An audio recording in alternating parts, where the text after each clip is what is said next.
ప్రతిరోజు యోగా చేస్తే సంపూర్ణ ఆరోగ్యవంతులుగా జీవించవచ్చని ఎమ్మెల్యే ఆరని శ్రీనివాసులు తిరుపతి జిల్లా కలెక్టర్ వెంకటేశ్వర్లు ప్రజానీకానికి పిలుపునిచ్చారు. కేంద్ర రాష్ట్రాల పిలుపు మేరకు యోగాపై ప్రజలందరికీ అవగాహన కల్పించడమే లక్ష్యంగా ముందుకు నడుస్తున్నామని ఈ సందర్భంగా ఈ ర్యాలీ ద్వారా పిలుపునిచ్చారు.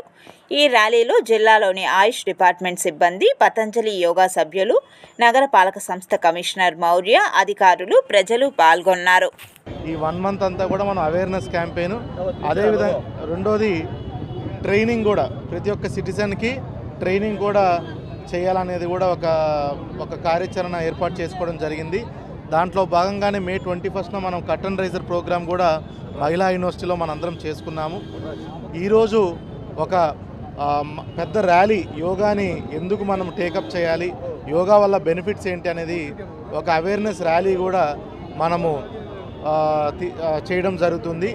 అదేవిధంగా ఈ నెల రోజుల్లో, ఈ వచ్చే 25 రోజుల్లో కూడా మన జిల్లాలో అత్యంత ప్రాముఖ్యతమైనటువంటి ప్రదేశాల్లో 5 ప్రదేశాల్లో యోగాని కూడా మనం ప్రమోట్ చేయడం జరుగుతుంది. తిరుమలలో, అదేవిధంగా శ్రీహరికోటలో, చంద్రగిరి కోటలో, తర్వాత శ్రీకాళహస్తిలో, ఎస్వి జూ పార్క్లో, ఈ 29 తారీఖున ఎస్వి జూ పార్క్ మొదలు ఈ 5 ప్లేసుల్లో వచ్చే జూన్ 19th వరకు ఒక 1000 మందితో ఈ ప్లేస్ యొక్క ప్రాముఖ్యతను పెంపొందించడానికి, అదేవిధంగా యోగాని కూడా మనం ఎక్కువ మందికి చేరవేయడానికి మనం చేస్తున్నాం.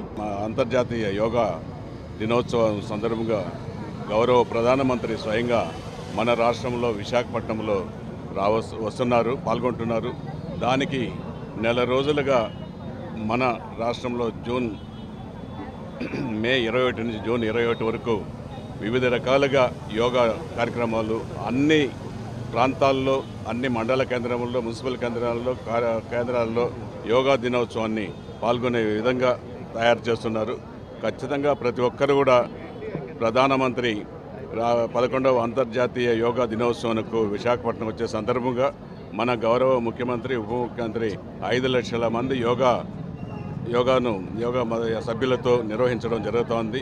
ఇది ప్రతిష్టాత్మకంగా తీసుకున్న మన ముఖ్యమంత్రి, ఉప ముఖ్యమంత్రి గారు. దీనికి అందరూ కూడా సమాయత్తం కావాలనేసి కూడా తెలియజేస్తున్నాం.